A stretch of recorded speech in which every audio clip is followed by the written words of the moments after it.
Hey guys, so this is the first episode of my indie TV show lore series. It's just me reading out the lore. I'm currently recovering from like a cold or whatever, so please forgive me if I cough or sniff aggressively in the middle of the video.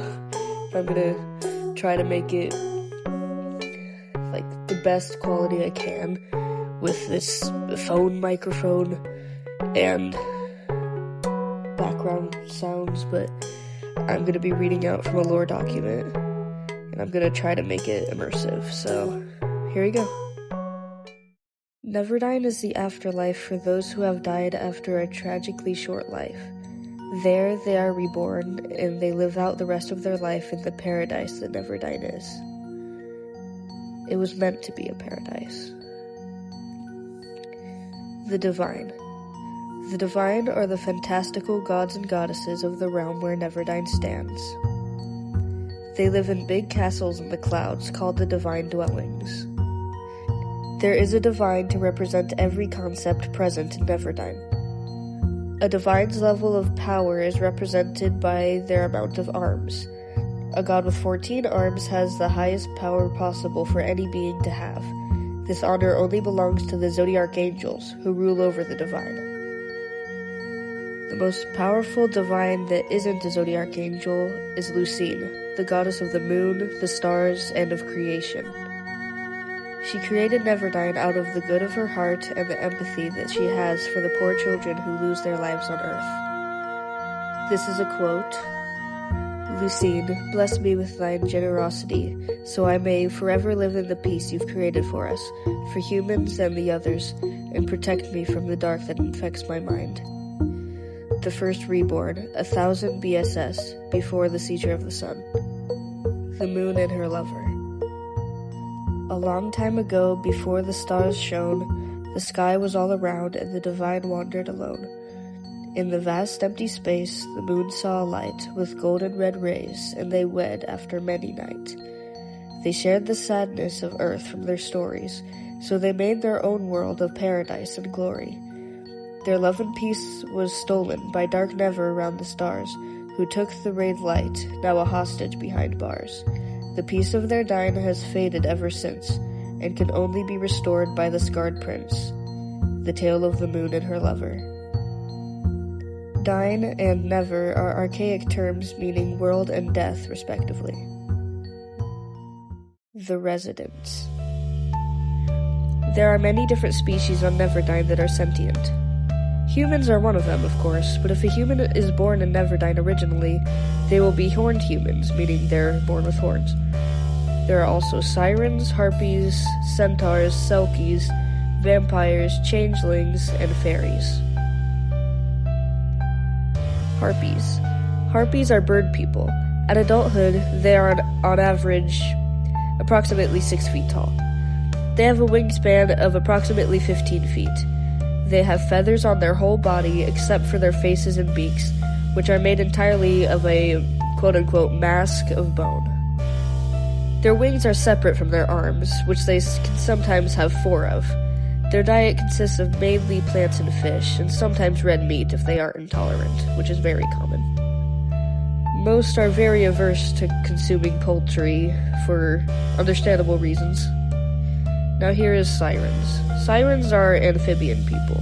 They have digitigrade legs and long tails with fins on the end for swimming. They have gills on the sides of their waists and necks for breathing underwater. And they have lungs for breathing on land. Their diet mainly consists of fish, shellfish, and underwater plants, and though not a natural staple to their diet, they commonly eat rice with fish. Sirens are mostly born female, but rarely biological males are born. The females reproduce with each other if there is no male around. Now here is centaurs. Centaurs are forest people, with the lower body of an elk, moose, or deer, and the upper body of a human.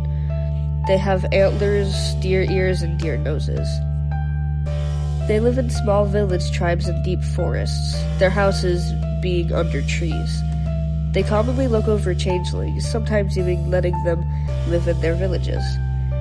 They are commonly 10 feet tall from hoof to head, but can vary in size. Their diet mostly consists of mosses and leaves, never eating meat, as they are naturally herbivores. They are peaceful, but are great at fighting when it's needed. They live very secluded, away from other species of residents, but they always welcome visitors. Here's Selkies. Selkies were a subspecies of siren that lived in the far-out ocean. They built beautiful cities within the coral reefs and lived peacefully alongside the underwater life. The inside of their buildings were filled with air instead of water, so there could be air-breathing visitors. Unfortunately, Selkies have been hunted to extinction by worshippers of Atbash Cypher, who butchered Selkies for their meat and blood, which was a beautiful deep blue, as their blood had hemocyanin rather than hemoglobin. Selkies mostly ate underwater kelps and algae, which they cooked into soup for warmth. They also ate crabs and sea anemone. Now here's everybody's favorite, the vampires. Vampires are human-like, but aren't human at all. They are strictly nocturnal, as the sunlight can burn them. They were created by Atbash Cypher to torment people on Nevyrdyne, but they collectively decided to go against him, and now live peacefully with the other residents. Their diet is only blood from animals, and they never consume blood from other residents, as they know it's cruel. If a human consumes blood from another human, they have a 50% chance to turn into either a vampire or a Wendigo. It's extremely advised to not risk it, but some don't listen. Now here is changelings. Changelings are forest creatures that start off as little mushrooms, then eventually grow into anthropomorphic canine-like creatures. At adulthood, they can grow up to 5 feet tall. They are mostly feral, having the same amount of intelligence and sentience as a domesticated dog. They can understand simple language but can't speak. They're extremely endangered, as many of the monsters and carnivorous animals in the forest take advantage of how weak changelings are and hunt them. They mostly eat bugs and moss. It's very common to find fully grown ones in the mirror woods, as it's safer there. At least a little bit. Fairies are humanoid winged creatures that live in the deepest forests on the Isle of Starlight. They have tails, horns, and animal ears as well. They are masters of magic in nature. It's very difficult to find them, as they mostly hide in the mirror woods. Fairies don't need to eat, as they do photosynthesis like plants, but they do eat just for the taste of food sometimes.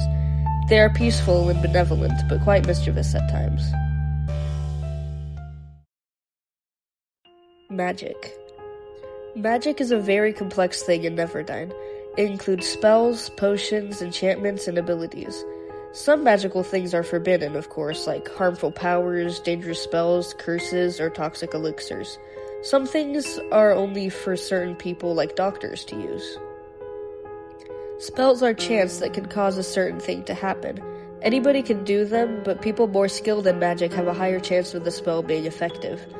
These are mostly used for small things like lighting lanterns, as using spells for big tasks can go wrong very easily, even if you are experienced. Potions. Potions are liquids made by boiling different organic materials that all have their own hidden magical properties together to activate the magic inside them and make a medicinal solution. Some potions, like Snowdrop Essence, are made from only one ingredient being cooked down, and others are multiple ingredients. Some potions, like the mentioned Snowdrop Essence, are only used topically, but not ingested. It's a common practice to put drops of drinkable healing potions onto someone's food when they are sick to aid their healing.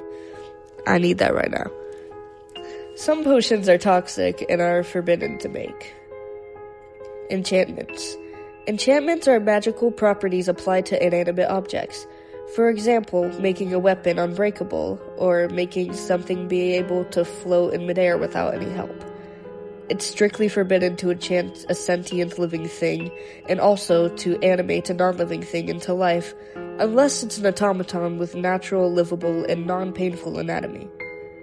Enchantments are pretty difficult to learn, but experienced sorcerers can do it easily.